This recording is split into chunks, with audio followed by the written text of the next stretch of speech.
Hello, folks. It was Wildcard Weekend, and we have 4 great games to talk about. Welcome to the Deep Fried Sports Podcast. I'm your host, Jack Fry, and thanks for listening.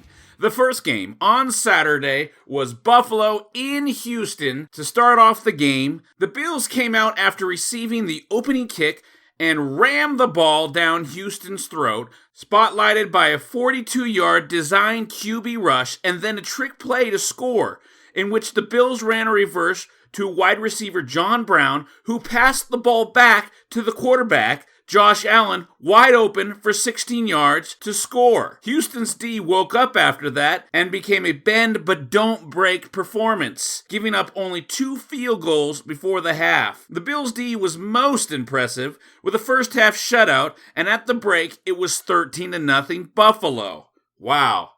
On the road, Buffalo 13-0 at halftime. It looked like Houston didn't have a chance. In the second half, J.J. Watt got a sack, forcing another field goal to make it 16-0 Buffalo. But Watt's sack changed the momentum. The Texans scored on an impressive 20-yard designed scamper from Deshaun Watson in the next drive. He took 3 guys into the end zone, and the next play ran it in for the 2-point conversion, making it 8-16 Bills. The Bills' first drive of the fourth quarter ended less than a minute in with a forced fumble by J.J. Watt's bookend defensive lineman, Whitney Merciless. The Texans missed the good opportunity with great field position and only came away with 3 points. Better than nothing, the Bills' next drive ended with a punt, and Deshaun Watson drove the field with a 42-yard pass to Hopkins, capped off by a walk-in short pass to Hyde in the flat. They went for 2 again, and they got it again with a short slant to Hopkins. Bam! 19-16 Houston. But the Bills got one more chance after their defense forced their own turnover on downs. Down by 3, they started the final drive with 1:16 left. Steven Hauschka nailed the 47-yard game-tying field goal, making the score 19-all going into overtime. The well-fought game ended on a 28-yard field goal by Fairbairn, set up by an amazing escape by Deshaun Watson. He did a spin move in the pocket right when 2 guys hit him at the same time. They flew off in different directions as Watson scrambled away and made a beautiful 34-yard pass to the Buffalo 10-yard line. Man, what a game. Deshaun Watson is just so great. The final score was 22-19 Texans. Texans move on to play the Chiefs in the next round in Kansas City. Game 2 on Saturday was the Titans at the Patriots. In the first quarter, the Patriots started with a field goal. Then Tannehill threw a 12-yard TD to tight end Anthony Fisker, followed up by a Brady 5-yard touchdown pass to Edelman to cap off a 10-play drive. 10-7 Patriots. New England got another field goal, then Tennessee got a rushing TD from Derrick Henry, who had all 75 yards on the 7-play drive. 14-13 Titans, and workhorse Henry gashed the Pats defense with 14 carries for 106 yards, a 7.6 average, and that TD in the first half alone. The second half was uneventful as both defenses shut down the opposition. The Titans got a pick 6 to end the game, and the Patriots Super Bowl streak came to an end with a final score of 20-13 Titans. Congrats, Tennessee. You may have ended an era for New England. Your team has emulated the persona of your head coach, Mike Vrabel, whose tough guy presence and do-your-job attitude has built a formidable winning franchise. 9-7 over the last 4 seasons, with their first playoff victory over that span this year. Whew! Tom Brady, it might be the end for you. We'll see what happens in this offseason. You're a free agent, and you have a chance to go wherever you want or stay. That will be interesting. The Titans have a matchup next week on Saturday evening against the Ravens in Baltimore. I don't think anybody thinks that the Titans can win that too. On Sunday, the Vikings were at the Saints in the early game. It was a pretty slow start, with both teams having top defenses. We sometimes forget how good the Saints' D is. To add context, they haven't given up a 100-yard rusher in 42 straight games, including the playoffs. Vikings star running back Dalvin Cook was active to try and break that streak. The first TD came on the Saints' fourth drive. that was only 4 plays for 70 yards. Minnesota got a field goal on their next drive, then their defense picked off Breeze on a deep pass, which the Vikings turned into a Dalvin Cook rushing TD, who at halftime had 16 carries for 84 yards. Whew! On the ensuing kickoff, Deontay Harris returned the ball for 54 yards to the Minnesota 45.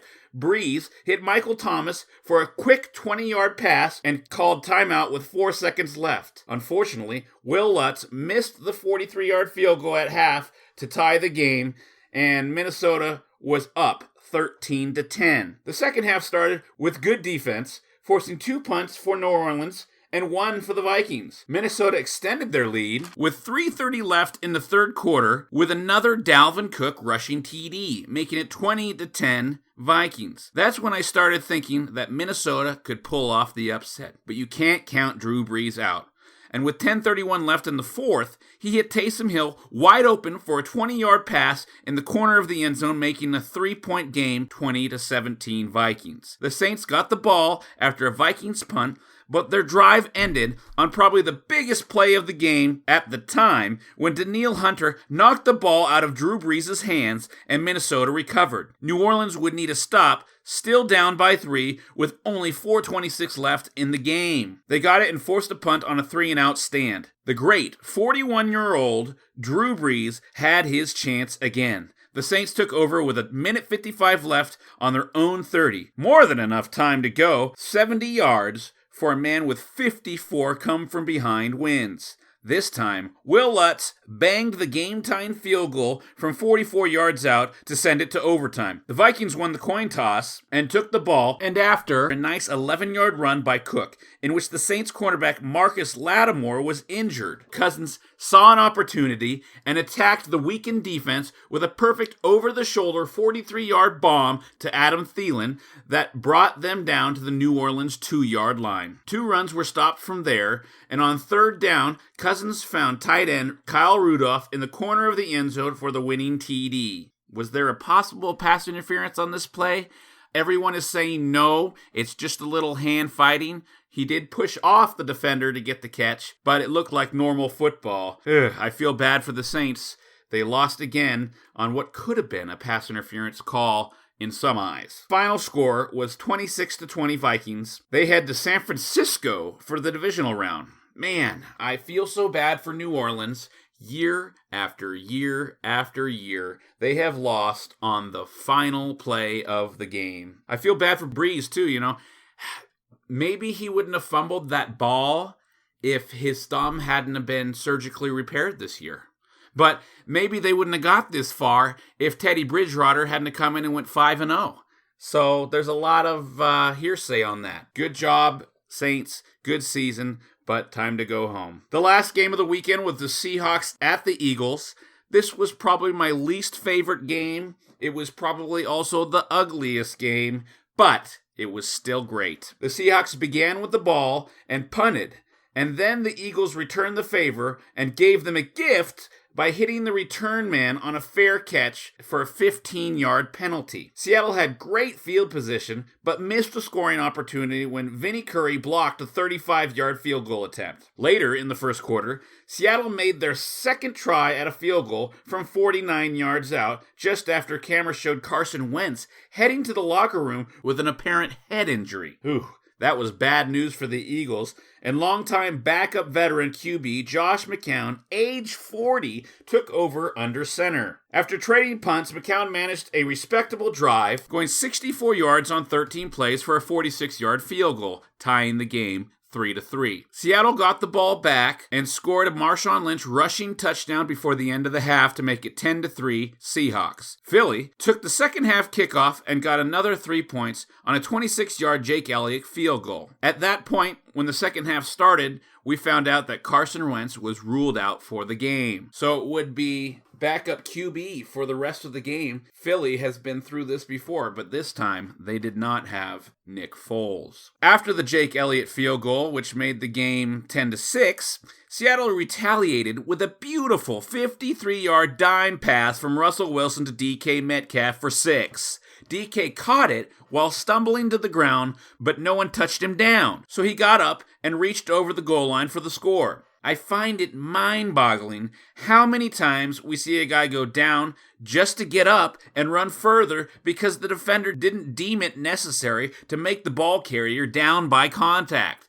Touch the guy. Make sure he's down. Philly got another field goal, and the score was 17-9 Seahawks at the end of the third quarter. With Wentz out for the game, a comeback seemed unlikely. McCown and the Eagles failed to convert on 2 fourth downs over the next 2 drives, and they just didn't seem to have the firepower to get it done. Their injuries were overwhelming. No Alshon Jeffrey, no Deshaun Jackson, no Jordan Howard, just a team in shambles, and now their quarterback was out too. Seattle took over, looking to kill the clock with 1:56 left in the game. On 3rd and 10, the Eagles blitzed and Wilson torched them over the top to DK again for 36 yards. Game over. Victory formation for Seattle. I can't help but feel bad for Carson Wentz. Helpless and injured, unable to play again.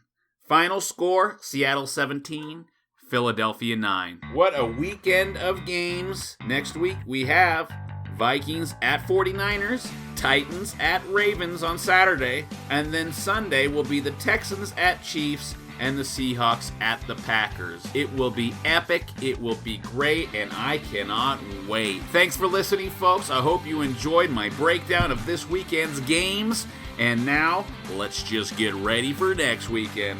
Happy holidays. I love ya. Music has been provided by Ben Sounds. Ho ho, Ben. I love your sounds. Thank you. Goodbye.